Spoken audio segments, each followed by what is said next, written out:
रूपं तस्या व्रजमुरुपरिं माथुरिं गोष्ठवाटिं राधाकुण्डं गिरिवरमहो राधिका माधवासं प्राप्त यस्य पतितकृपया श्रीगुरुं तं नतयस्मि। नमो विष्णुपादाय केशवानन्दरूपिणे श्रीमद्भक्तिवेदान्तवामनरूपधारिणे। नमो विष्णुपादाय आचार्य सिंहरूपिणे श्रीमद्भक्तिप्रज्ञान केशवनामिने। नमो विष्णुपादाय कृष्णप्रेष्ठाय भूतले श्रीमद्भक्तिसिद्धान्त सरस्वतीति नामिने। रूपेति नमोवद्भो रसने सदा त्वं रूपं च संस्मरमणः करुणास्वरूपं रूपं नमस्कुरु शिरः सदयावलोकं तस्यादित्यसुतनं रघुनाथदासम्।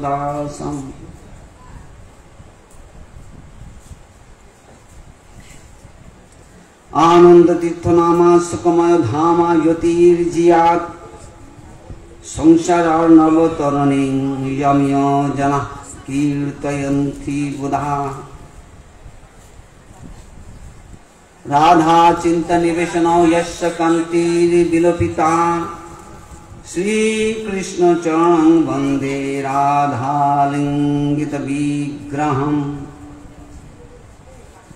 वृंदाय तुलसीदेव वै प्यायी केशवस्य च कृष्ण भक्ति पतिदेवी सत्यवत्यै नमो नमः।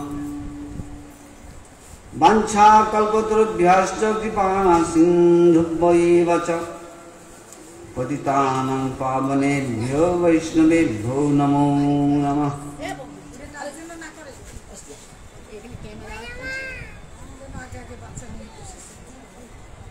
हरे कृष्ण।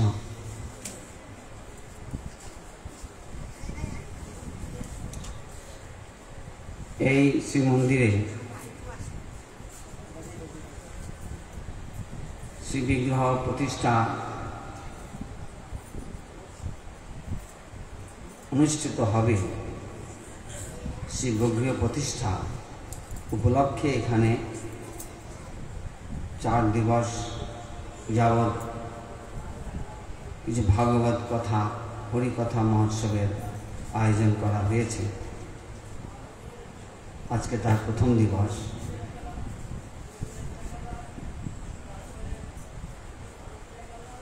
আমরা এই ভারতবর্ষে জন্মগ্রহণ করে যারা সনাতন ধর্মের সাথে সংযুক্ত হয়েছি তারা সকলে এই শ্রী বিগ্রহের তাৎপর্য বুঝেন। সাধারণভাবে শ্রী বিগ্রহ মূর্তি প্রতিমা ইত্যাদি বিভিন্ন শব্দ আমরা শ্রবণ করি। এখানে সাধারণভাবে এই বিগ্রহ তত্ত্ব সম্বন্ধে সকলেই যে একটা স্পষ্ট ধারণা পোষণ করেন তা নয়। ভগবানের আকার সম্বন্ধেও মানুষের ধারণা স্পষ্ট নয়। এই জন্য এইখানে অনেক প্রকার এই সংসারে অনেক প্রকার বিভ্রান্তিমূলক কথাও আমরা শ্রবণ করি। আমাদের সনাতন ধর্মের যেটি মূল ভিত্তি সেটা হচ্ছে বেদ। এই জন্য একে বৈদিক ধর্ম বলা হয়। কিন্তু বেদের প্রকৃত তাৎপর্য সাধারণ মানুষের বোধগম্য হয় না। পরোক্ষবাদ ও বেদ অয়ং, বেদ হচ্ছে পরোক্ষবাদ, যেটা প্রকৃতপক্ষে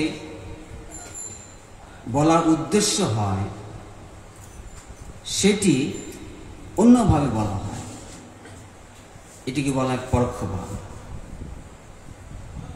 এই জন্য সাক্ষাৎভাবে বেদ অধ্যয়ন করেও মানুষ বেদের তাৎপর্য বুঝতে পারে না। এই বেদের তাৎপর্যকে জগতে প্রকাশ করবার জন্য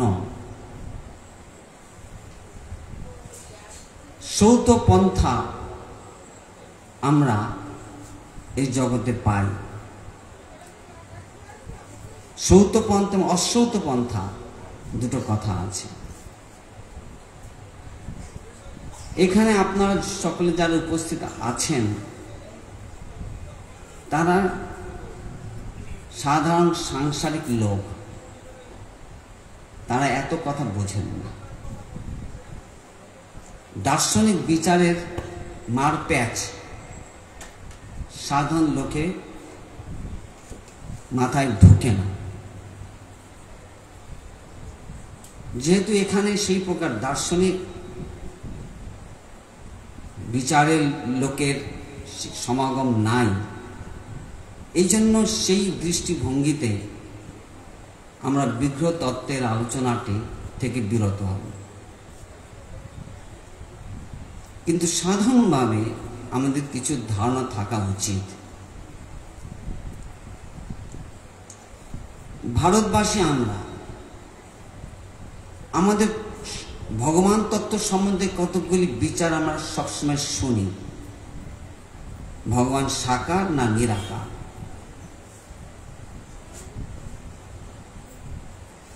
এই জন্য সাকারবাদী নিরাকারবাদী এই উভয়ের মধ্যে সর্বদাই একটা দ্বন্দ্ব দেখা যায়।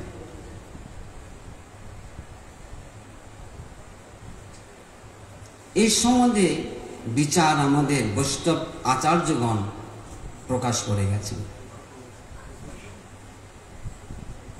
প্রকৃতপক্ষে সাকার নিরাকার এই দুটি কথাই বেদের মধ্যে পাওয়া যায়।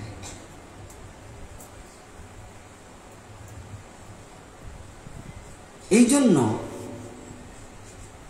এই উভয়ের যে তাৎপর্যটি সকলে যে অনুভব করেন তা না।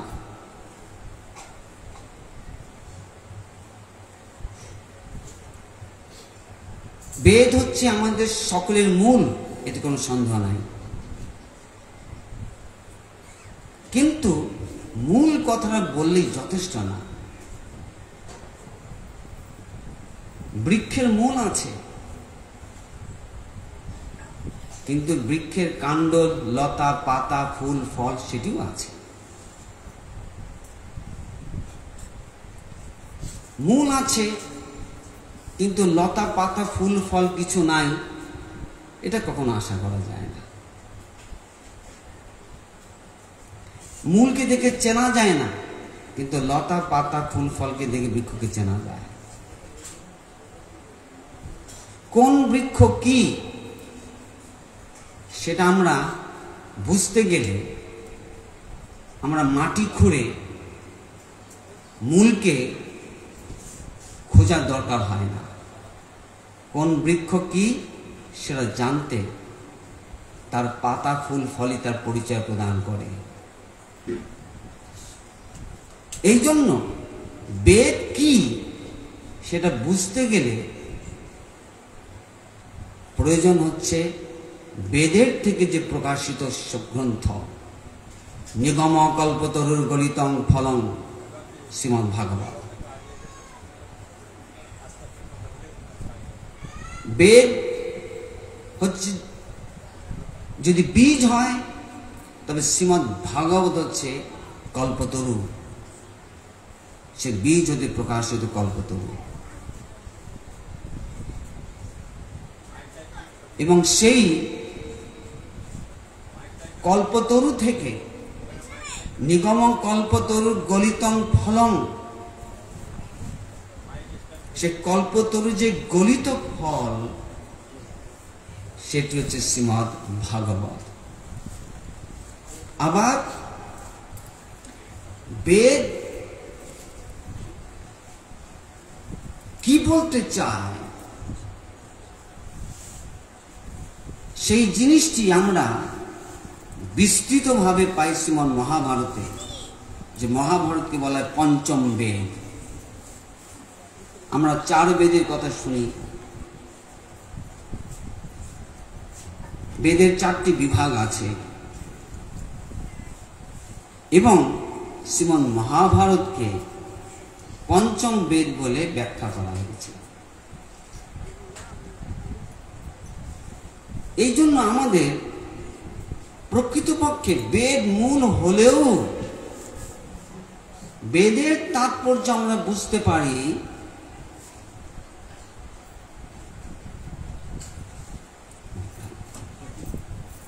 উলুলু করে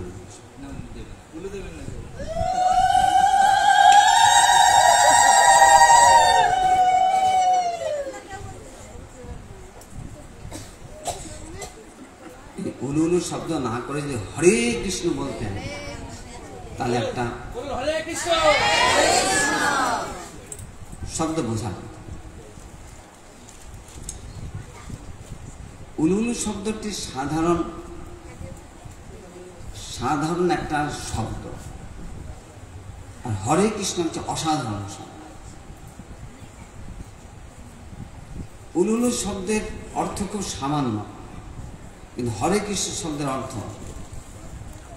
অশেষ, সীমাহীন, মাহাত্ম্যযুক্ত। এই জন্য উলুলু শব্দ না করে সকলে হরে কৃষ্ণ করুন, সেটা খুব সুন্দর লাগবে। আচ্ছা, আমরা যে প্রসঙ্গটা আমরা আলোচনা করছিলাম, এই জন্য বেদকে বুঝতে গেলে মহাভারতের যে তাৎপর্য শ্রীমদ্ ভগবদ গীতা তাকে বুঝতে হবে। বেদৈশ্চ সর্বৈ রহমেব বেদ্য বেদান্ত কৃত বেদ বিদেব চাহম, এটা ভগবান শ্রীকৃষ্ণ গীতায় বলছেন। বেদ কি বলতে চায়, বেদের বক্তব্যটা কি, বেদের প্রতিপাদ্য বস্তু কি, সেই জিনিসটি নিয়ে ভগবান শ্রীকৃষ্ণ তিনি গীতাতে বলছেন বেদৈশ্চ সর্বৈ রহমেব বেদ্য, আমি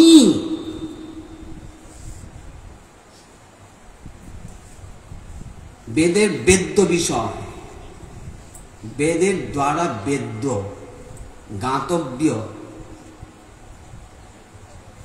সুতরাং ভগবান শ্রীকৃষ্ণই হচ্ছেন বেদের মূল তাৎপর্য, বেদের বক্তব্য বিষয়। এবং সেই শ্রীকৃষ্ণ কে তার সম্বন্ধে শাস্ত্রের বিভিন্নভাবে স্থাপন করা হয়েছে। এই জন্য সাকার নিরাকার শব্দের তাৎপর্য বুঝতে গেলে গীতা অধ্যয়ন করতে হবে। গীতা যিনি পাঠ করেন তিনি কোনোদিন ভগবানকে নিরাকার, সম্পূর্ণ যিনি আকারহীন,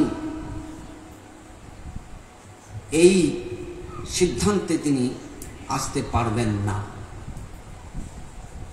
জন্ম কর্মচ দিব্যং এবং ইয়ো বেত্তি তত্ত্বতঃ, আমার জন্ম এবং কর্ম সে দিব্য, এই কথা যিনি বলেন তিনি কি কখনো নিরাকার হতে পারেন?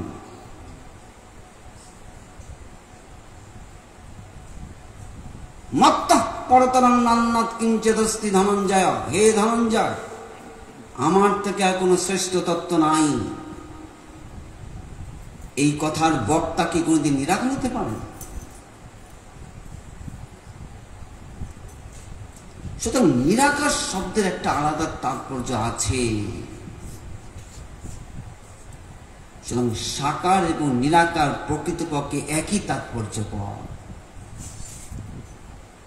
সাকার বলতে প্রকৃতপক্ষে যে বিচারটিকে লক্ষ্য করা হয়েছে, সেই বিচারটিকে আবার অন্য দৃষ্টিভঙ্গিতে নিরাকার বলা হয়েছে। এই জন্য সাকার এবং নিরাকার এই দুটি শব্দ কখনো বিরুদ্ধ নয়, পরস্পর বিরোধিতা নয়, একই তাৎপর্যপর। এবং সেইটি আদিগুরু ব্রহ্মা তিনি বলছেন, ঈশ্বর পরম কৃষ্ণ সচ্চিদানন্দ বিগ্রহ অনাদির আদি গোবিন্দ সর্বকারণ কারণম।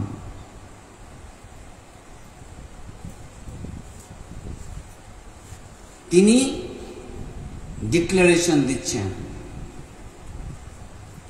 পরমেশ্বর বলতে কে বোঝায়? ঈশ্বর পরম কৃষ্ণ সচ্চিদানন্দ বিগ্রহ। বিগ্রহ, আজ আমাদের এখানে যে বিগ্রহ প্রতিষ্ঠার আয়োজন হয়েছে, আমরা সেই বিগ্রহ সম্বন্ধে বলতে গিয়ে এইসব কথার অবতারণা করছি।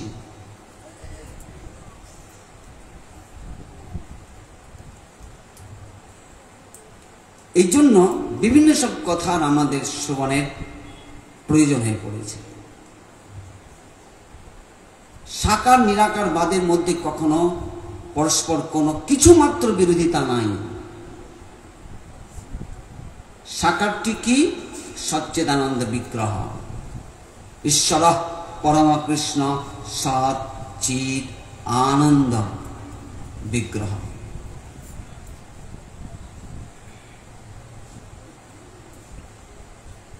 এবং তাকে আবার অন্য বিচারে নিরাকার বলা হয়েছে। সেটা কোন বিচার? যার কোনো জড় আকার নাই, কোনো পাঞ্চভৌতিক আকার নাই, তিনি রূপবান কিন্তু প্রাকৃত রূপবান নন। এই কথাটি কাদেরকে বলা হচ্ছে? বদ্ধ জীব আমাদের কাছে বলা হচ্ছে।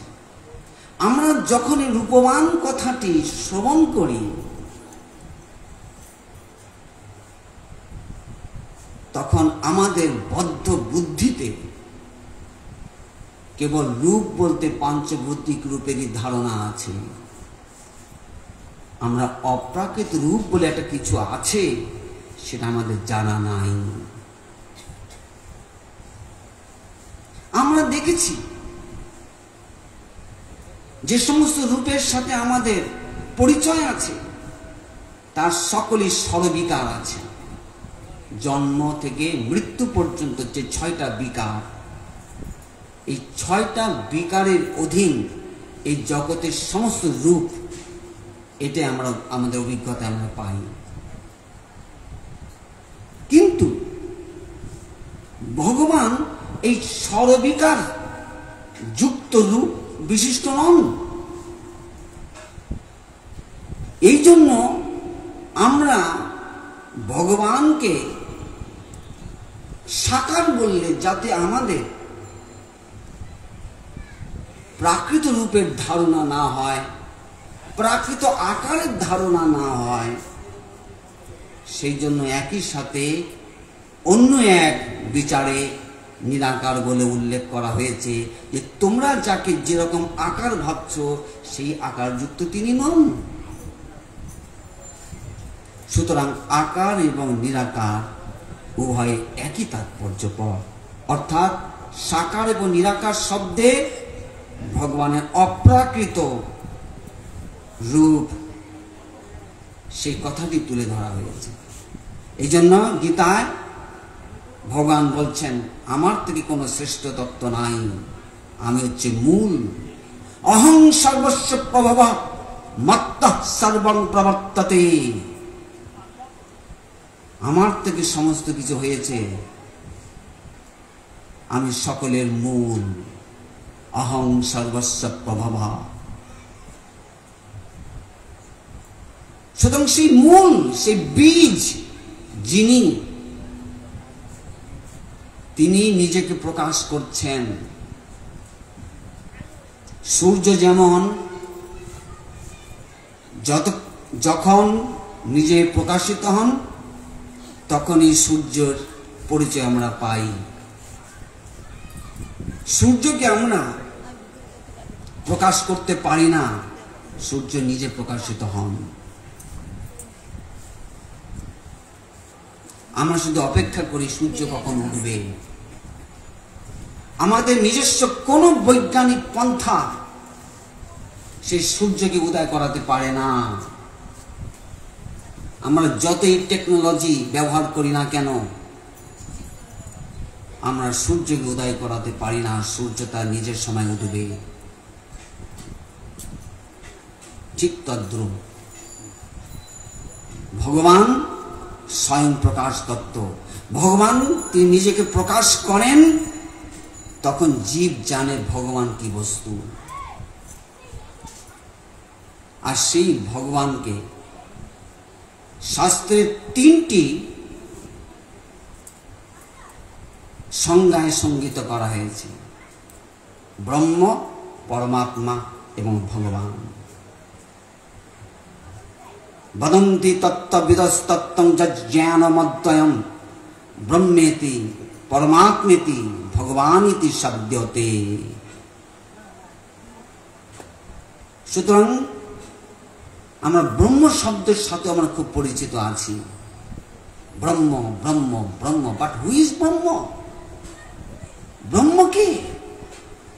এবং ব্রহ্ম শব্দ শুনতেই আমাদের মনে হয় যেন একটা নিরাকার তত্ত্ব। কখনো না। এই জন্য শ্রীমদ্ ভাগবতে বলছেন যে পূর্ণ ব্রহ্ম, পূর্ণ ব্রহ্ম, পরম ব্রহ্ম, এই সমস্ত শব্দ ভগবান শ্রীকৃষ্ণের সম্বন্ধে উল্লেখ করা হয়। শুধু ব্রহ্ম শব্দ না, ব্রহ্মের শব্দেরও সুপারলেটিভ ডিগ্রি আছে। পরম ব্রহ্ম, পূর্ণ ব্রহ্ম।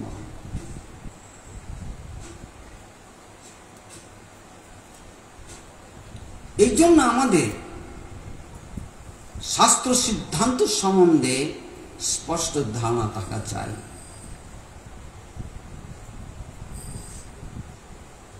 আমরা যেন অন্য কথায় যেন আমরা ফেসে না যাই।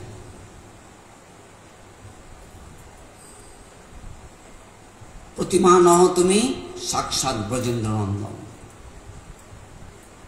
বিগ্রহকে আমাদের যেভাবে বুঝতে হয় সেটা বৈষ্ণব আচার্যগণ জগতে তা জানিয়েছেন। সাধারণ লোকের দৃষ্টি সেটি অত্যন্ত সীমিত। আমরা বিগ্রহকে আমাদের জড় দৃষ্টিতে এক পাথর বলে দেখি, বা কাষ্ঠ বলে দেখি, বা কিছু ধাতুময় বিগ্রহ বলে দেখি।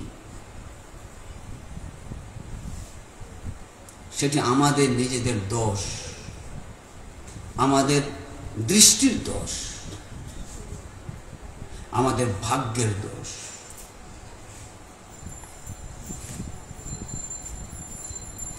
ভগবান আমাদের কাছে তিনি অপ্রাকৃত রূপে প্রকাশিত হন না।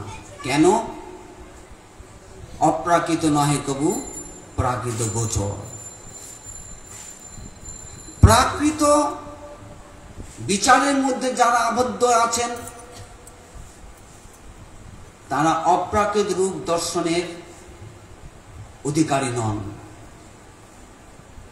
সুতরাং তাদের উপযোগী ভগবান একটি রূপ আছে। সুতরাং আমাদের উপযোগী একটি রূপ আছে ভগবানের, সেটিকে আমরা অর্চাবতার বলে থাকি। আমরা সেই অর্চাবতারের আরাধনা করে থাকি এবং তাকে প্রতিমা বলা হয়, শ্রীমূর্তি বলা হয়, শ্রী বিগ্রহ বলা হয়। ভগবান তিনি এই সংসারে নাম রূপে এবং অর্চাবতার রূপে জগতে নিত্য অবস্থান করেন।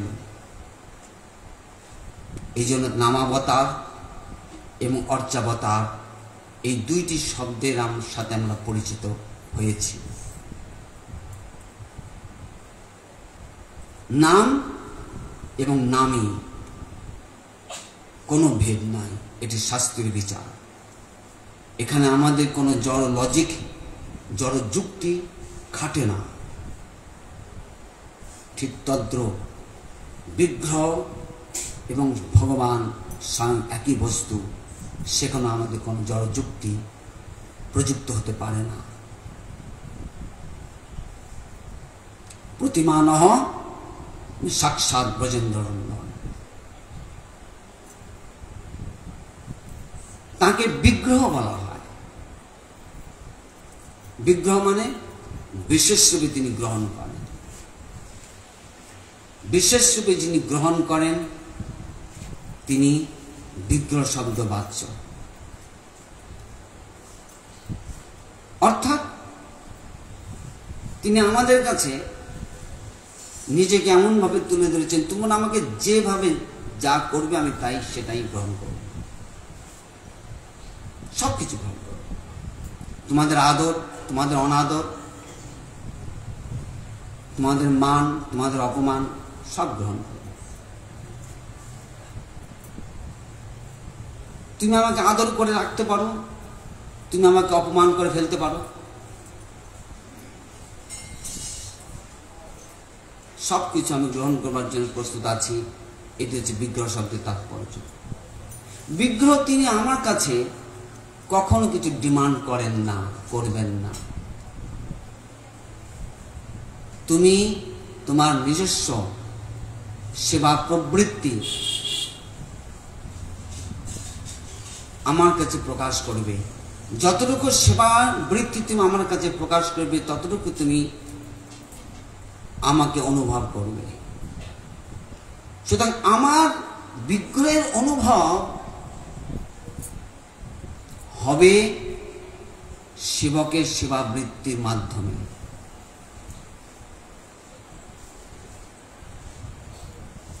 সেবা প্রবৃত্তি যেখানে নাই, সেখানে বিগ্রহ অনুভূতি নাই, সেখানে বিগ্রহ কেবল একটি মূর্তি মাত্র।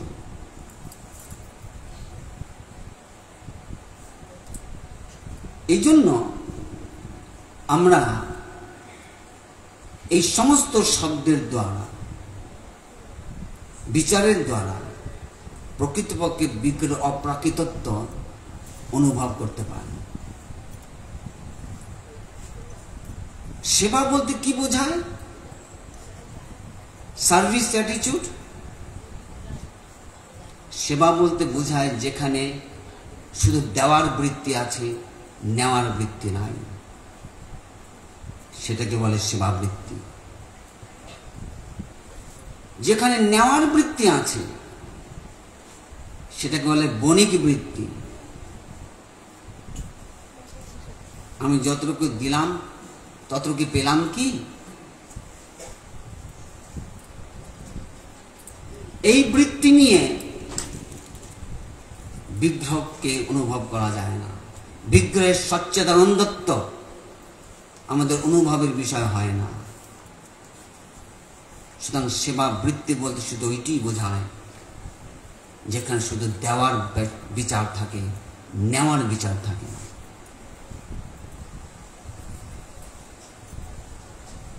আমরা এই সমস্ত জিনিসগুলি কেবল বৈষ্ণব আচার্যের যখন সঙ্গ করি, তারা এই জগতে আমাদেরকে বুঝিয়ে দেন সেবা কাকে বলে, ভগবত সেবা কাকে বলে। যে যথা মাং প্রবর্তন্তে তাংস্তথৈব ভজাম্যহম, এ কথা স্বয়ং ভগবান ডিক্লারেশন দিয়েছেন। যে যেমন ভাবে আমাকে অগ্রসর হবে, যে যেমন ভাবে আমার প্রতি অগ্রসর হবে, আমি তাকে ঠিক তেমন ভাবে ভজনা করি। ভজনা করি শব্দটা, এটা হচ্ছে ভগবানের অত্যন্ত বাৎসল্য। তিনি বলেননি যে যেমন ভাবে আমাকে প্রপন্ন হয় আমি তাকে সেইভাবে ফল দান করি, না। যদিও কাজটা ওই প্রকারই হয়, কিন্তু বক্তব্য বিষয়টি তার ওই রকম নাই। তিনি বলছেন ভজাম্যহম। ভগবানের কি অদ্ভুত বাৎসল্য! তুমি আমাকে যেমন ভজনা করো, আমিও তোমাকে ভজনা করি।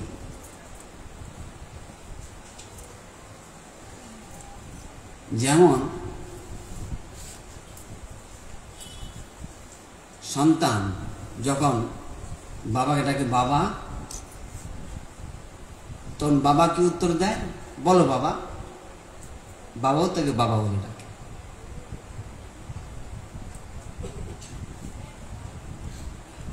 মা ডাকছে মা,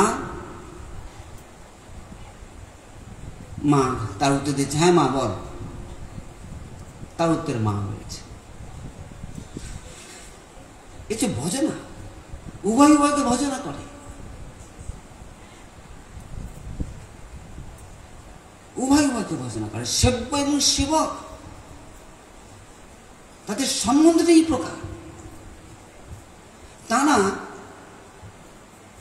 নিজেকে কখন সেব্য বুদ্ধি করেন না, যদিও তত্ত্ব বিচারে একজন সেব্য এবং একজন সেবক, কিন্তু তারা নিজেকে কখনো সেব্য বিচার করেন। এই জন্য পরম সেব্য তত্ত্ব হয়েও সেই ভগবান তিনি ভজাম্যহম কথা তিনি বলেছেন আমি ভজনা করি। এই ভজনা করবার যে ভগবানের একটি বৈশিষ্ট্য, এটি তার বড় বৈশিষ্ট্য। এই জন্য আমরা যেন কখনো বিভ্রান্ত না হই। ভগবানের বাৎসল্যকে যেন ভগবানের দুর্বলতা না ভাবি।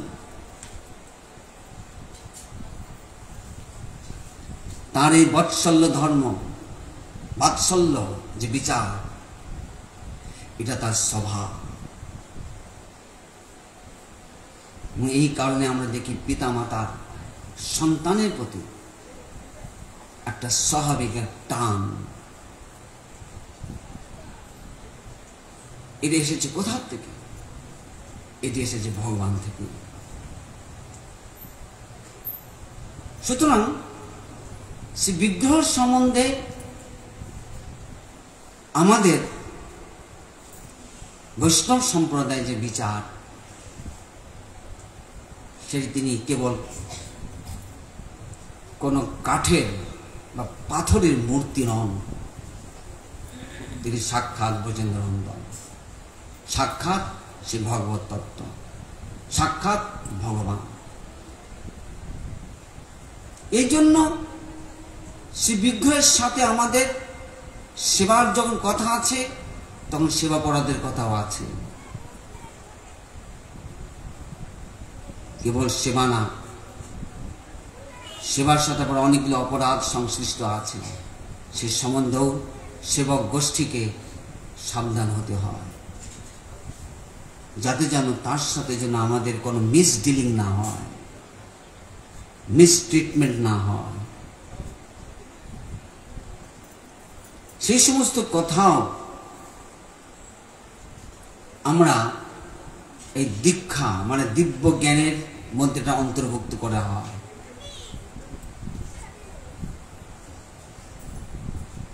আমরা শিব বিগ্রহ সম্বন্ধে এবং শিব বিগ্রহের বিভিন্ন লীলা এটাও আমাদের শাস্ত্রে বিভিন্নভাবে আমরা পাই। হ্যাঁ, বিগ্রহ বড় লীলাবান, লীলাময় পুরুষ।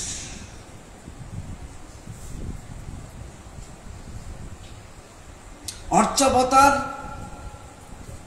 শ্রী ভগবান ওই অর্চাবতার রূপেই তিনি সংসারে অনেক প্রকার লীলা সম্পাদন করেন। তবে সেই লীলা আর প্রকট লীলার মধ্যে কিছু বৈশিষ্ট্য থাকে। ভগবান যখন স্বয়ং এই সংসারে প্রকটিত হন তার ধাম এবং পার্শ্বদগণকে নিয়ে, তখন সেই লীলা আর অর্চাবতার রূপের লীলা দুটি সর্বতভাবে এক হয় না, সেখানেও কিছু পার্থক্য এবং বৈশিষ্ট্য থাকে।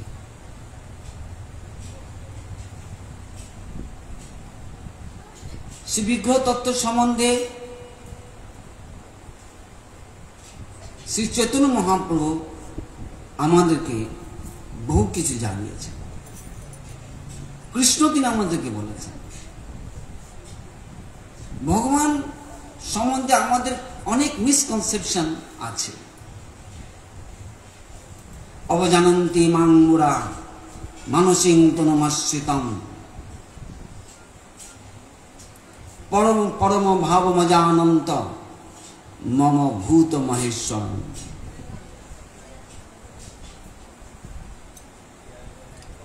আমরা ভগবানের তনু, মানসী তনু, এই একটি কথা আমরা পাই, মানসিং তনুমাশ্রিতম। কৃষ্ণের অনেক লীলা, সর্বোত্তম নরলীলা, নরবপু তাহার স্বরূপ, এটি চৈতন্য চৈতন্যের ভাষা। গীতার মধ্যে মানসিং তনুমাশ্রিতম এই কথাটা আমরা পাই। এখন এই মানসিক তনুমাশ্রিতম ওদিকে বলছেন যে ঈশ্বরের অনেক লীলা, তার মধ্যে নরলীলা, নরবপু তাহার স্বরূপ। কনফিউজ হয়ে যায়, ভগবান নরবপু, ভগবানের মানসী তনু, ব্যাপারটা কি? তাহলে তো ভগবান আমাদেরই মতো না।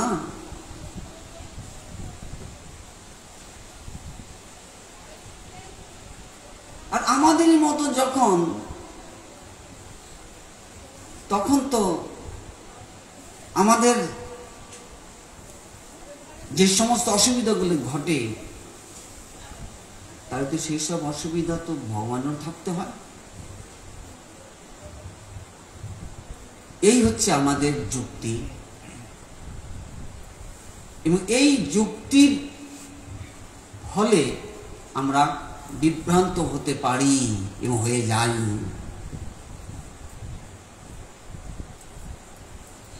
এই জিনিসটিকে এই জন্য আমাদেরকে বুঝতে হবে কি প্রকার মানসী তনু বা নরবপু, এই কথার দ্বারা যেন আমরা কনফিউজ না হই। বাস্তবে নর বলতে না ভগবানকে বোঝায়।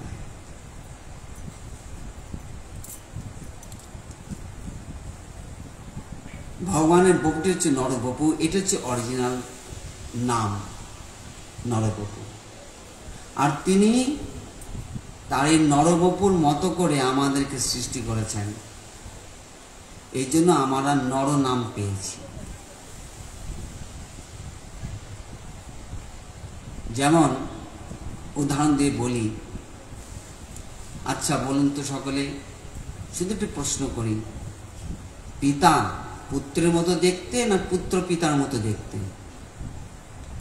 দুজনে যদি একই রকম দেখা যাচ্ছে তখন আমরা কি বলবো?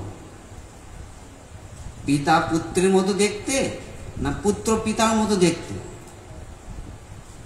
কেউ উত্তর দিচ্ছেন না, দেবেন না কেউ? পুত্র পিতার মতো দেখতে। আচ্ছা, কেউ বলে যে পিতাটা পুত্রের মতো দেখতে হয়েছে? আচ্ছা, যদি কেউ বলে তবে তার বুদ্ধিমত্তার কোনো প্রশংসা করা যায়? এই জন্য কেউ যদি বলে ভগবান আমাদের মতো দেখতে,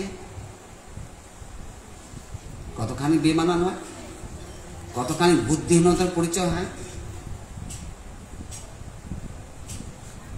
এই জন্য ব্যাপারটা এইরকম ভাবে বোঝা যায় না। মানুষই তনু নরবপু এর শব্দের দ্বারা এটা যেন না বুঝছি ভগবান আমাদের মতো দেখতে। আমরা তো মানুষ, আমরা তো নর, অতএব নরবপু মানে আমাদের মতো বপু। আরে পাগলা, আমাদেরকেই ভগবান সৃষ্টি করেছেন তার নিজের মতো করে। এই জন্য আমাদেরকে মানুষ বলা হয়, এই জন্য আমাদেরকে নর বলা হয়। আর আমি বলছি যে ভগবান আমাদের মতো না, বলবো আমরা ভগবানের মতো। এই জন্য কৃষ্ণ বলছেন অবজানন্তি মাং মূঢ়া মানসীং তনুমাশ্রিতম পরম ভাবং। পরম ভাবং মানে পরম সত্তা, শ্রেষ্ঠ সত্তা। এই মানসী তনু হচ্ছে শ্রেষ্ঠ সত্তা। আর এইটাই চৈতন্য চরিত্র বলছেন, কৃষ্ণের অনেক খেলা, তার মধ্যে নরলীলা, নরবপু তার স্বরূপ, শ্রেষ্ঠ সত্তা। ভগবানের অনেক রূপ আছে, অনেক বপু আছে।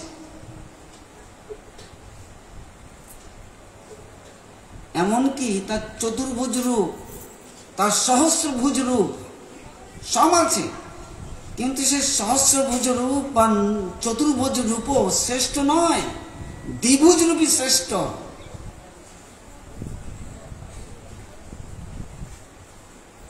ভগবানের দ্বিভুজ রূপটা হচ্ছে শ্রেষ্ঠ।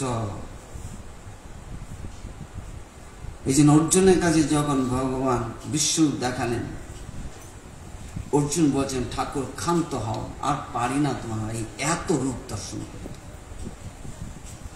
ক্ষান্ত হও প্রভু, ক্ষান্ত হও, আমি আর সহ্য করতে পারছি না।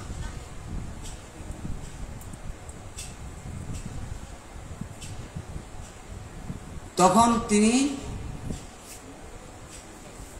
সেই বিশ্বরূপ থেকে তিনি নিজেকে সংকুচিত করে চতুর্ভুজ রূপে আসলেন। অর্জুন তাও তাতে সন্তুষ্ট হলেন না। প্রভু, তুমি তোমার মৃত্যুরূপের মধ্যে আসো। আবার দ্বিভুজ রূপ প্রকাশ করলেন সম্ভব। সুতরাং এইটি হচ্ছে শ্রেষ্ঠ সত্তা, পরম ভাবং অজানন্ত। তোমরা জানো না মানসী তনুটা শ্রেষ্ঠ তনু, শ্রেষ্ঠ সত্তা,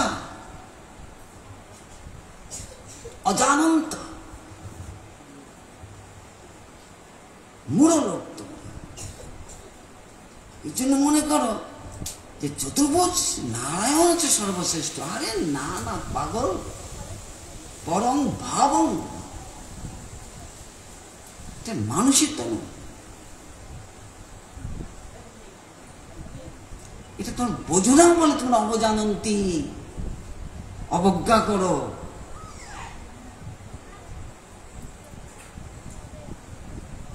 এখন এই জন্য নরবপু বা মানুষের তনু এই রূপ দর্শন করে যেন ভগবানের প্রতি আমরা সামান্য বুদ্ধি না করে ফেলি, কখনো যেন সামান্য বুদ্ধি না করি। এটি হচ্ছে সর্বশ্রেষ্ঠ সত্তা, পরম ভাবং, অখিল রসামৃত মূর্তি, অখিল রসামৃত সিন্ধু, এরা হচ্ছে পরম ভাবং, অখিল রসের তিনি বিষয়।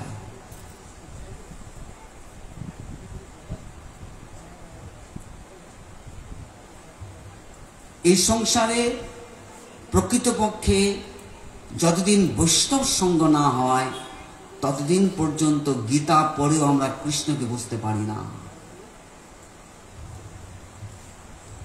গীতায় শ্রীকৃষ্ণ নিজেকে তুলে ধরেছেন, কিন্তু দুর্ভাগ্যক্রমে আমরা স্বয়ং গীতা অধ্যয়ন করেও কৃষ্ণের মহিমা আমরা বুঝতে পারি না। যতদিন পর্যন্ত আমরা বৈষ্ণব সঙ্গ না করি তখনই আমাদের চক্ষু উন্মিলিত হয়, দিব্য জ্ঞান লাভ করি। তখন বিগ্রহকে পাথর মাত্র জ্ঞান করি না, কাষ্ঠ জ্ঞান করি না। এর হচ্ছে দিব্য জ্ঞানের প্রভাব, এটা হচ্ছে দিব্য জ্ঞানের সূচনা।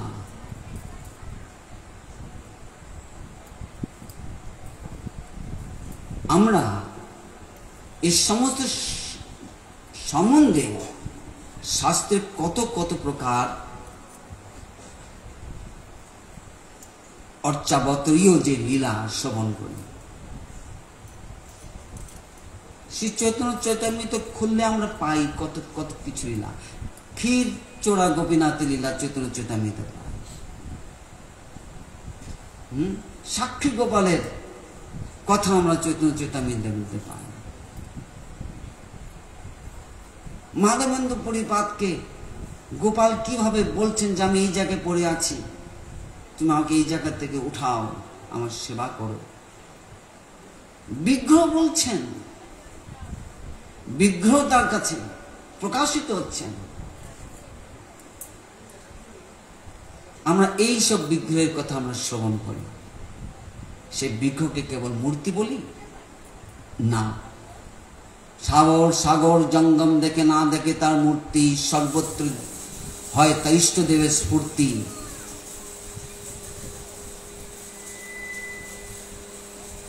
স্থাবর জঙ্গম দেখে না দেখে তার মূর্তি, এই হচ্ছে মহাভাগবত।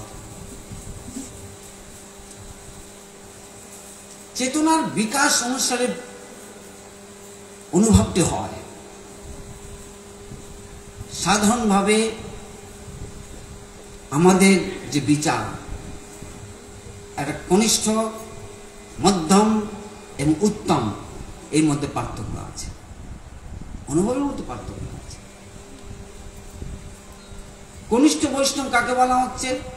অর্চায়মেব হরয়ে যপুজাং শ্রদ্ধয়া ইহতে না তদ্ভক্তেষু চান্যেষু সভক্ত প্রাকৃত স্মৃতঃ।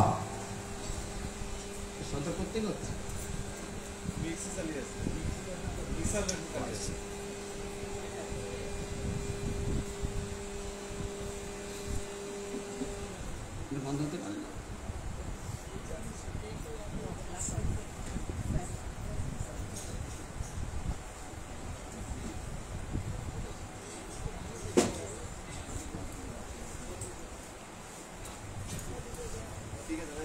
প্রাকৃত ভক্ত কাকে বলা হচ্ছে? ভক্ত বলা হচ্ছে কিন্তু প্রথমে কেন না, বিগ্রহের প্রতি তিনি শ্রদ্ধাযুক্ত, এই জন্য তাকে ভক্ত বলা হচ্ছে। অর্চয়াং এব হরে য পূজাং শ্রদ্ধয়া ইহতে, শ্রদ্ধাপূর্বক বিগ্রহে যার শ্রদ্ধা আছে, এই জন্য তাকে ভক্ত বলা হয়। সুতরাং ভক্ত তখনই বলা হয় যিনি বিগ্রহের প্রতি শ্রদ্ধাযুক্ত। যদি সেই বিগ্রহের প্রতি আমাদের শ্রদ্ধার অভাব থাকে তবে তিনি ভক্ত পদবাচ্যই হন না। শ্রদ্ধা বলতে কি বোঝায়? শ্রদ্ধা বলতে বোঝানো হয় যে এই শ্রী বিগ্রহকে খাওয়াতে হয়, চান করাতে হয়, তাকে সেবা করতে হয়, তাকে কাপড় পরিয়ে দিতে হয়, তাকে শয়ন করাতে হয়, তাকে উঠাতে হয়। আমরা যেরকমভাবে আমাদের যত কিছু দরকার আছে, বিগ্রহ ঠিক সেই প্রকার দরকার আছে। এই প্রকার ভাব যেখানে আছে, এই প্রকার শ্রদ্ধা যেখানে আছে, তিনি ভক্ত। যার এই প্রকার শ্রদ্ধার অভাব আছে, তিনি ভক্ত পদবাচ্য নন। যেখানে এই প্রকার বিচার আছে যে মূর্তি পূজা কেবল তাৎকালিক, কিন্তু যখন আমাদের জ্ঞান পরিপক্ক দশা লাভ করে, তখন আর বিগ্রহের আবশ্যকতা নাই, বিগ্রহের পূজার আবশ্যকতা নাই। এই বিচারও অনেকের মধ্যে দেখা যায়। এর হচ্ছে মায়াবাদ ফিলোসফি। মায়াবাদের সমস্ত কথা হচ্ছে এই, তারা মনে করেন যে হ্যাঁ, একটা তো আকাল লাগে, সাধকানাং হিতার্থায় ব্রহ্মণের উপকল্পনা, সাধকগণের হিতের জন্য একটা ব্রহ্মের একটা রূপ কল্পনা করতে হয়। সুতরাং এখানে রাম, কৃষ্ণ, বিষ্ণু আদি যত যত রূপ আছে, এবং সেখানে শিব, কালী, দুর্গা, গণেশ, যা যা রূপ ব্রহ্মণ রূপ কল্পনায় সাধকানা হিতার্থায়, সাধকগণের হিতের জন্য ব্রহ্মের রূপ কল্পনা করতে হয়। যেখানে এই প্রকার বিচার থাকে, তিনি প্রকৃতপক্ষে বিগ্রহে শ্রদ্ধাযুক্ত নন। তিনি আসলে বিগ্রহের স্বরূপ সম্বন্ধে পরিচিতই নন, এই জন্য তিনি ভক্ত পদবাচ্যও নন।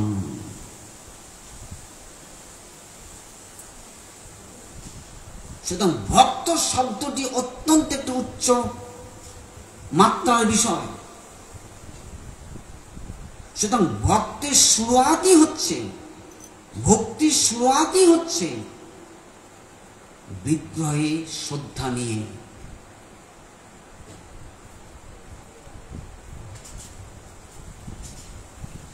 বিগ্রহের শ্রদ্ধার উপরে নির্ভর করছে আমার ভক্তি কতখানি। নামের প্রতি আমার কতখানি শ্রদ্ধা, বিগ্রহের সেবার প্রতি আমার কতখানি শ্রদ্ধা, এরপরে নির্ভর করছে আমার ভক্তি।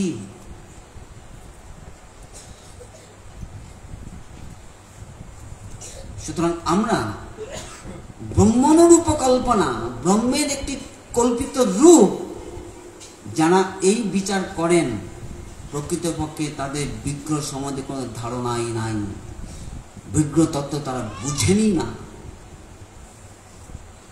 এটা কেবল সাধকগণের হিতের জন্য না, ইনি হচ্ছে আমাদের সাধন এবং সাধ্য।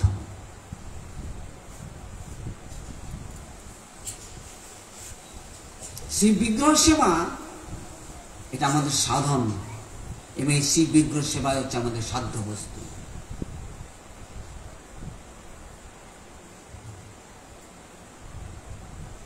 এই জন্য এই সমস্ত বিচারগুলি আমাদের শ্রবণ করবার বিশেষ প্রয়োজন।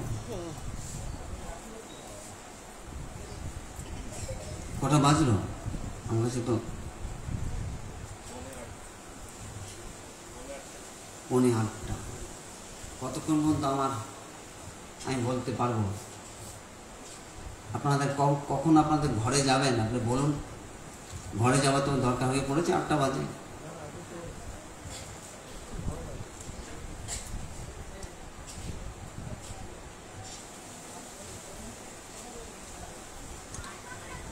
তাহলে আমরা যেন এই সমস্ত কথা বিভ্রান্ত না হয়। এসব কথা বলার লোক প্রচুর পরিমাণে আছে।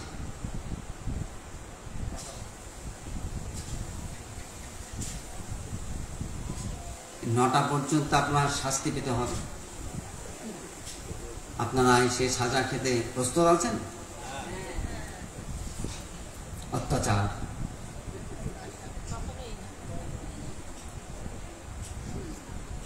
সুতরাং আমাদেরকে সমাজ সম্বন্ধে স্পষ্ট ধারণা থাকা যায়। এই জন্য শ্রদ্ধা শব্দে বিশ্বাস, সুদৃঢ় নিশ্চয়, কৃষ্ণ ভক্তি করিলে সর্বকর্মকৃত, একে বলে শ্রদ্ধা। এই যে শ্রদ্ধা ইহতে, সুতরাং শ্রদ্ধা শব্দে বিশ্বাস। I tell you, বিশ্বাস is not faith.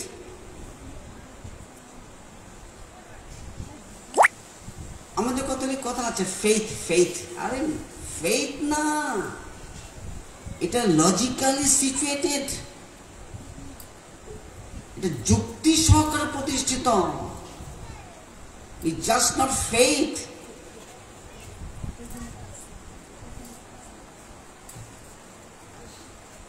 faith কাকে বলে?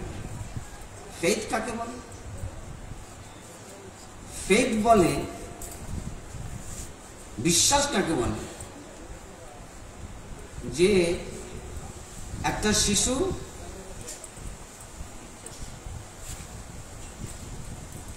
সে জন্ম থেকে তার পিতাকে দেখে নাই। তার পিতা কোথায়? না, দূর দেশে কোথাও চাকরি করছে। তার বাবা কোথাও দূর যায়, দূরে চাকরি করে। সেই জন্য শিশুকাল থেকে সেই শিশু তার পিতাকে দেখে না। সবাই জিজ্ঞাসা করে, তখন বলে যে মা, বাবা কোথায়? কারণ লোকে জিজ্ঞাসা করে, তোর বাবা কোথায় রে? সেই শিশু তার বাবাকে দেখেনি। তখন বলে যে আমার বাবা মুম্বইতে থাকে, সেখানে চাকরি করে। তাহলে মুম্বাইতে থাকে, সেখানে চাকরি করে, এটা কি ফেথ? এটা বিশ্বাস? এটা কি কেবল বিশ্বাস মাত্র বলা যাবে? It's just a faith only. সুতরাং ফেথ মানে এটা না, বাস্তব, হি ইজ প্রেজেন্ট। সে শুধু দেখে নাই মাত্র, দ্যাটস দ্য থিং।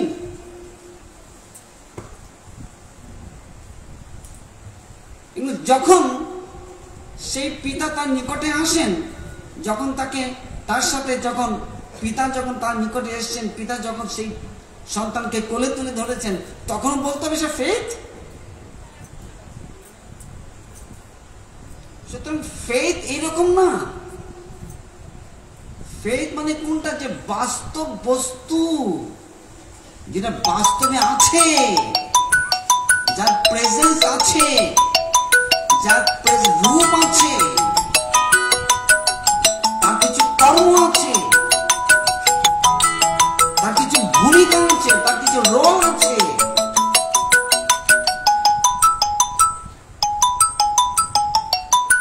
সেখানে সেটিকে গ্রহণ করা, এটাকে কেবল ফেথ বলে না। শ্রদ্ধা শব্দে বিশ্বাস, সুদৃঢ় নিশ্চয়।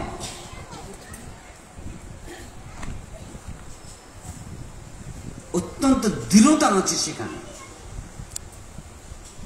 সেটি হচ্ছে শ্রদ্ধা। এই শ্রদ্ধা ইহতে, এই শ্রদ্ধার দ্বারা যিনি, এই শ্রদ্ধা বসে যিনি অর্চায়াং, হরির এই অর্চাবতারে যিনি ইহতে চেষ্টা করেন, শ্রদ্ধাপূর্বক, শ্রদ্ধাবশত তার সমস্ত তার চেষ্টা চলে,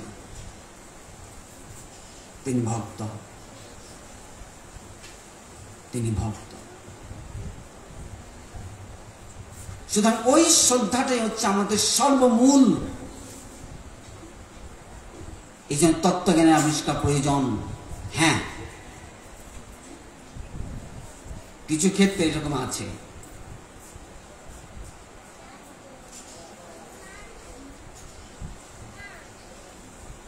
সাধারণ ব্যক্তি তত্ত্ব সিদ্ধান্ত বোঝেন না। সাধারণ মানুষ, শাস্ত্র জ্ঞান নাই, হয়তো বিদ্যা বুদ্ধি নাই, কিন্তু তার যে প্রাচীন যে সংস্কার, সেই প্রাচীন সংস্কারের প্রতি, সংস্কার বশত ভগবানের প্রতি, ভক্তের প্রতি তার রুচি, তার আগ্রহ আছে।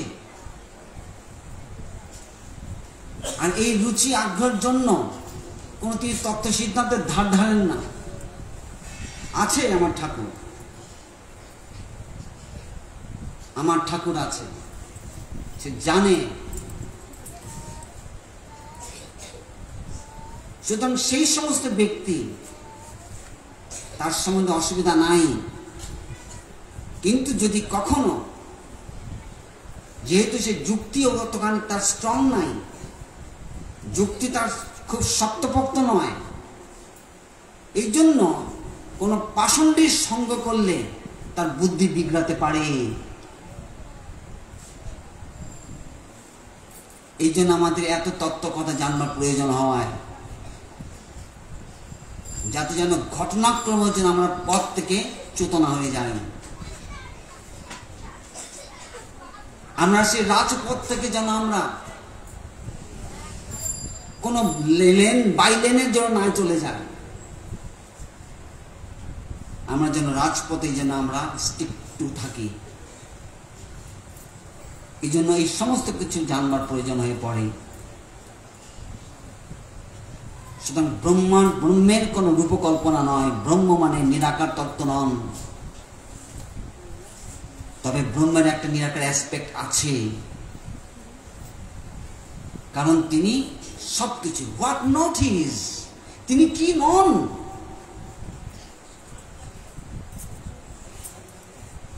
এই জন্য তাকে অরূপ বলা হয়। ভগবানের এক নাম অরূপ। অরূপ বলতে আবার রূপহীন যেন না বুঝি। অরূপ মানে বলতে কি বোঝায়? অশেষ, অশেষ। যেমন অমূল্য একটা শব্দ আছে, অমূল্য শব্দের অর্থ কি? মূল্যহীন।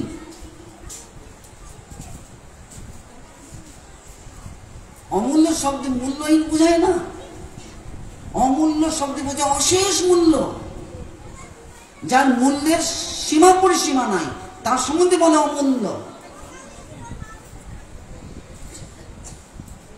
সুতরাং অরূপ, এটা সেই নরূপ, এই বুঝতে হবে না। এবং কিছু কিছু ক্ষেত্রে শুনতে পাই ভগবান স্বরূপ নন, ভগবান অরূপ। হ্যাঁ, ভগবান। দুর্ভাগ্যক্রমে এই সমস্ত কথা আপনাদেরকে শুনতে হতে পারে, এটাকে আপনার দুর্ভাগ্য বলে জানবেন। এই জন্য কৃষ্ণ আমাদের আদি গুরু ব্রহ্মাকে বলছেন, যাবানং যথা ভাব যদ্রূপ গুণ কর্মক ততৈব তত্ত্ব বিজ্ঞান বস্তু মে মদনুগ্রহাৎ। যাবান অহং, আমি যেমন বস্তু, যাবানং যথা ভাব যদ্রূপ গুণ কর্মক, আমার যে রূপ, আমার যে গুণ, আমার যে কর্ম, সেই তত্ত্ব বিজ্ঞান তোমার লাভ হোক আমার অনুগ্রহে, মদনুগ্রহাৎ। সুতরাং কৃষ্ণ নিজেকে মিলে ধরছেন ব্রহ্মার কাছে, এবং ব্রহ্মা সেই তত্ত্ব তিনি নারদের কাছে বলেছেন, নারদ সেই তত্ত্ব বেদব্যাসের কাছে তুলে ধরেছেন। এবং এইভাবে একটি ব্রহ্ম সম্প্রদায়, যে ব্রহ্ম সম্প্রদায়কে শ্রী চৈতন্য মহাপ্রভু স্বীকার করেছেন, এটিকে বলে সৌত পরম্পরা। সৌত পরম্পরা, এই সৌত পরম্পরার মূল কে? ভগবান। ভগবান নিজেকে তুলে ধরেছেন আমি কি বস্তু।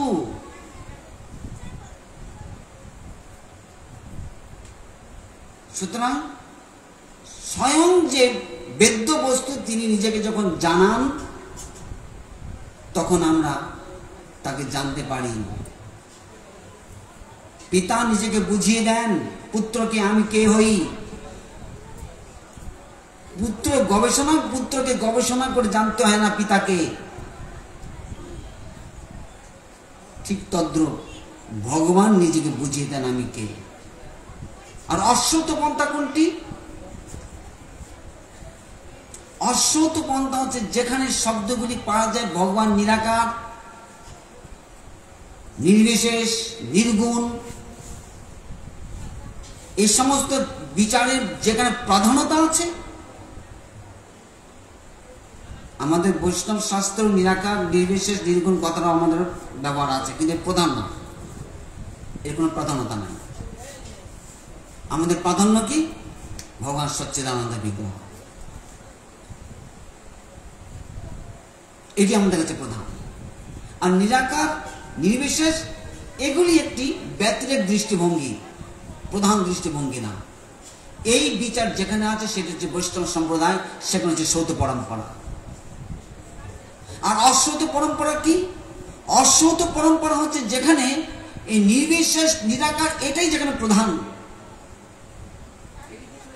এবং সেখানে সেখানে রূপের পূজা তাৎকালিক, বিগ্রহ পূজা তাৎকালিক। জ্ঞান পরিপক্ক হয়ে গেলে আর বিগ্রহ পূজার দরকার হয় না।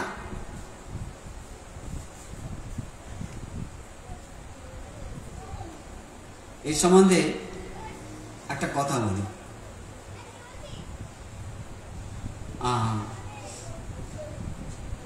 কোন মুসলিম স্কলার এবং আমাদের এই সোকল্ড হিন্দু, তার নামটা ঠিক মনে করতে পারছি, রবিশঙ্কর বলে একজন আছেন, রবিশঙ্কর, ইয়াস, তিনি বলছেন আসলে তো ভগবান নিরাকার, তবে আমরা আরাধনা করতে গেলে কিছু আকারের না হলে আমাদের আরাধনাটা ঠিক ঠিক হয় না। এই জন্য তাৎকালিকভাবে আমরা আকার স্বীকার করি, সে আকারের পূজা করি। যখন আমাদের জ্ঞান যখন পরিপক্ক হয়ে যায় তখন আমাদের এইসব আকারের প্রয়োজন হয় না। তখন সে মুসলিম স্কলার বলছে, ও তাহলে আপনাদের জ্ঞান পরিপক্ক হলে তখন আপনাদের আকারের আর আবশ্যকতা আসে না, আর আমাদের প্রথম থেকে আকার দরকার নেই। তার মানে আমাদের জ্ঞান আগে থেকে পরিপক্ক হয়ে আছে, আর আপনার আগে জ্ঞান পরিপক্ক করে তারপরে আপনারা নিরাকার সাব্যস্ত করেন, আর আমরা তো আগে থেকেই পরিপক্ক হয়ে যাচ্ছি, এসব আমাদের প্রথম থেকেই নাই।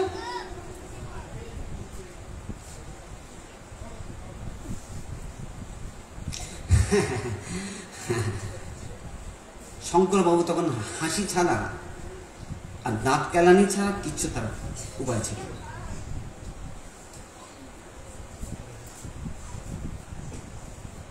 তত্ত্ব সিদ্ধান্তের অভাব,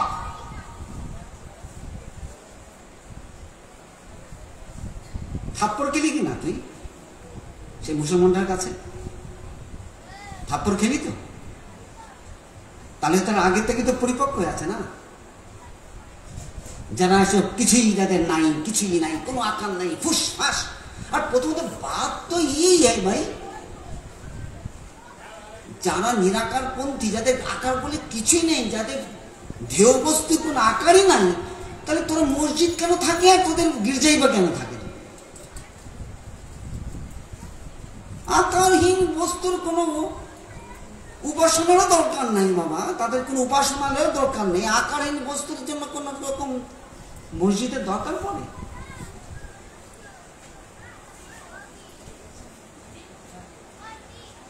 এগুলি কি ফার্স না, প্রহসন না? এটা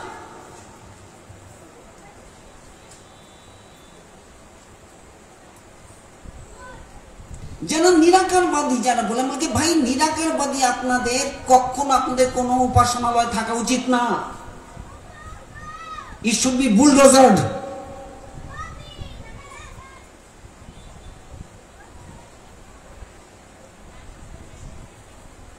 কেন শুধু শুধু এইসব নিয়ে ফাজলামি চলে? আমাদেরকে সেই পুরনো সমস্ত মন্দির ভেঙে সেখানে মসজিদ করা হয়?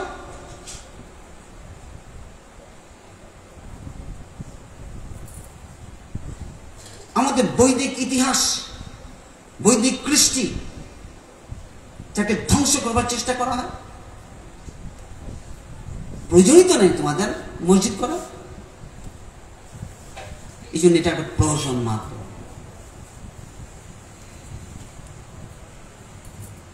এই যে তত্ত্ব সিদ্ধান্ত না জানলে আমরা এই সমস্ত অত্যাচার করে বসি।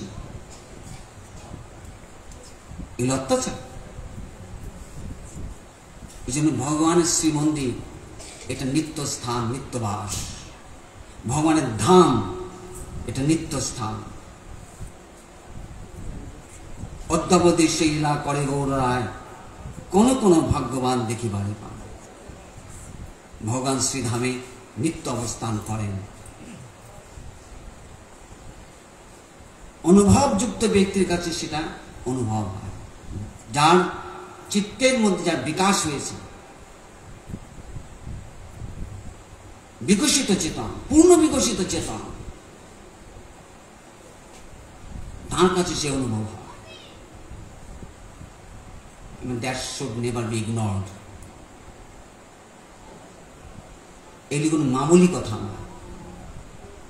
এই জন্য ভগবান অর্চাবতার রূপে আমাদের সংসারে যে সমস্ত লীলা প্রকট করেন, সেই সমস্ত লীলাগুলি আমাদের কাছে প্রকাশ করে তার মহিমা জগতে স্থাপন করেন যে আমি বস্তুত কি তত্ত্ব।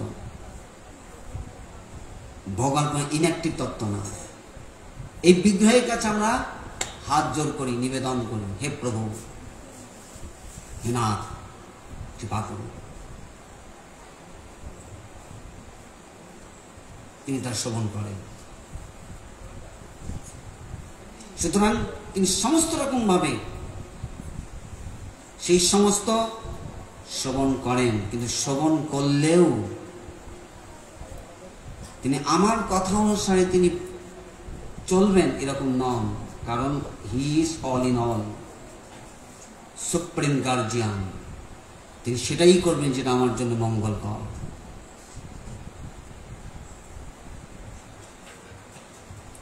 ভগবান জীবের মঙ্গলের জন্য বসে আছেন। জীবের অমঙ্গল হয় সেই জন্য তিনি এই জগতে আসেননি। আমরা হচ্ছি বদ্ধজীব। কিসে মঙ্গল হয় সেটা আমরা বুঝি না। আমরা অমঙ্গলকে মঙ্গল বলে মনে করি। এই জন্য শাস্ত্রের দুটো বিচারের কথা আমরা দেখি, শ্রেয় আর প্রেয়। প্রেয় মানে যা প্রীতিকর, শ্রেয় মানে যা মঙ্গলকর। দুটো বিচার আছে।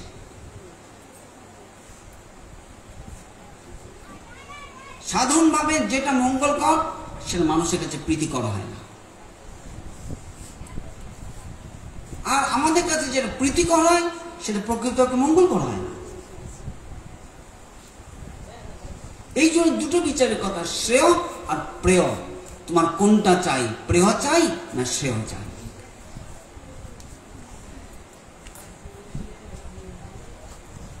এই বিচারটা আগে আমাদের বুঝতে হয়, আসলে আমার কি প্রয়োজন, শ্রেয় না প্রেয়? যেখানে শ্রেয় আছে, মঙ্গলকর যে বস্তু আমার একমাত্র প্রয়োজন, তবে তিনি প্রীতিকরের জন্য তিনি ছোটাছুটি করবেন না। তার ফোকাস যাতে আমার মঙ্গল হয়, এবং সেই মঙ্গলের জন্য বিগ্রহ আছেন। বিগ্রহ আমাকে খুশি করার জন্য জগতে আসেননি, বিগ্রহ আমাকে মঙ্গল করার জন্য জগতে এসেছেন। আমাকে তিনি খুশি করার জন্য তিনি এই জগতে অবতীর্ণ হননি, আমার মঙ্গলের জন্য তিনি এসেছেন। সুতরাং এরকম নয় আমরা বিগ্রহের কাছে যা যে জিনিস চাইব, বিগ্রহ আমাকে খুশি করার জন্য তিনি সেই বস্তু তিনি আমাকে দিতে থাকবেন, তা নয়।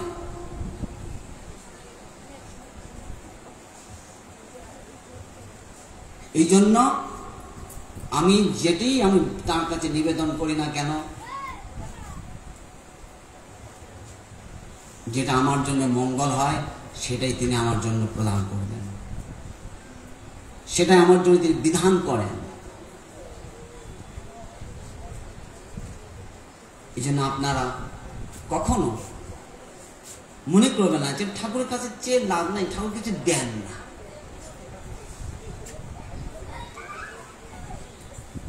ঠাকুর আমার ভৃত্য নন যে আমি বলবো আর তিনি আমার সমস্ত কাজগুলি করে দেবেন, এরকম না। এইরকম বুদ্ধিতে যেন আমরা ঠাকুরের কাছে না আসি।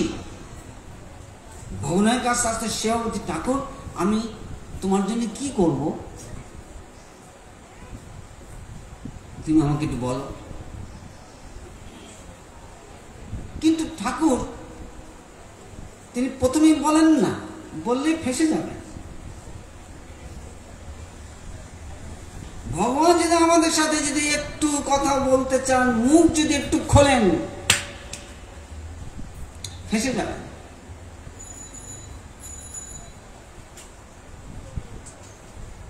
ফেঁসে যাবেন। উদাহরণ শুনবেন, সেই সাক্ষী গোপালে যখন আমরা ঘটনা যখন পড়ি তখন দেখি ভগবান কিরকম ফেঁসে গিয়েছিলেন।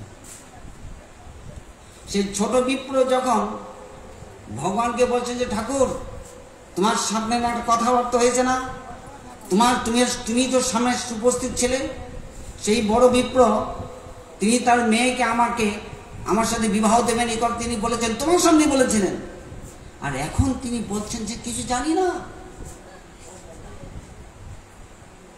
চলো প্রভু সাক্ষী দিতে হবে। তখন ভগবান মুখ ফসকে বলে ফেলেছিলেন, আরে বিগ্রহকে কোনদিন চলে নাকি?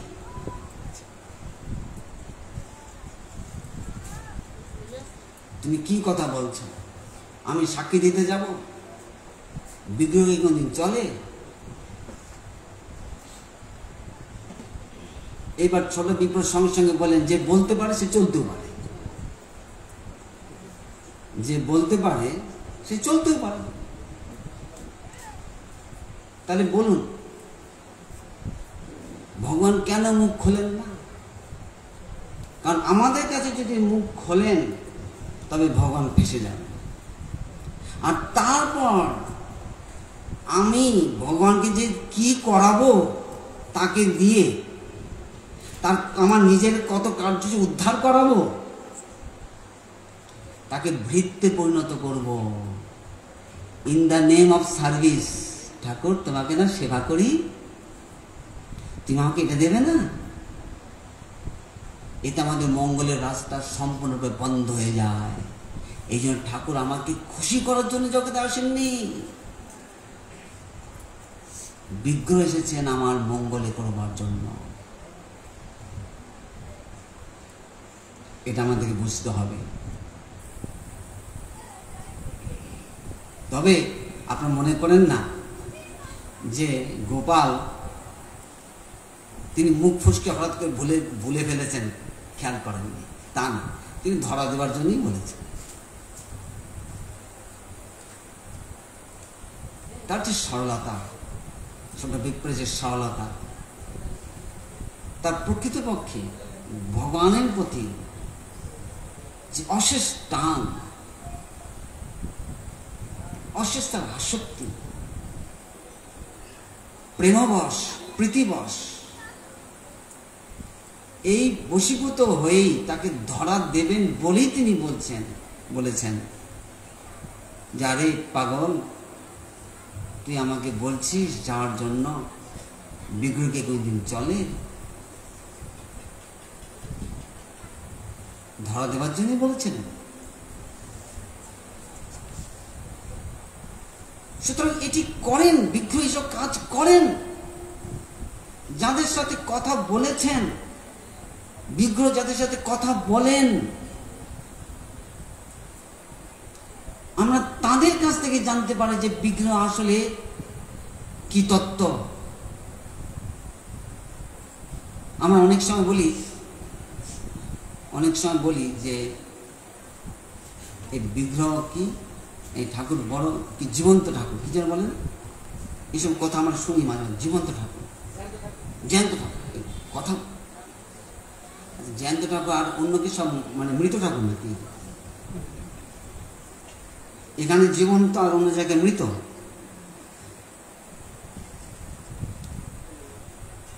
এই প্রকারে না, ভগবান তিনি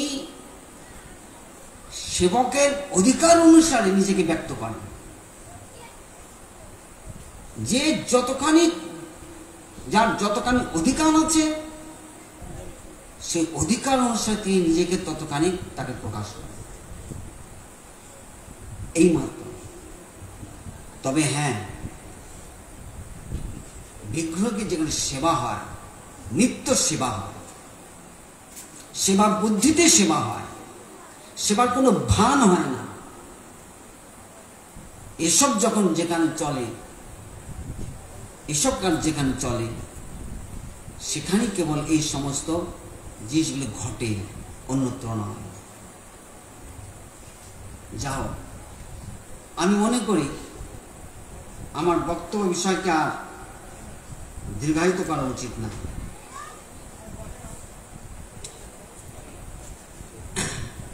কারণ মানুষের শ্রবণের ক্ষমতা আস্তে আস্তে কমতে থাকে, ধারণের ক্ষমতা আস্তে আস্তে কমতে থাকে। এই জন্য এই সমস্ত কথা যতখানি বলা হয়েছে ততখানি আমরা শ্রবণ করে ধারণ করতে পারবো। বেশি দিলে সেটা আমাদের কাছে একটু মাছ হয়ে যাবে।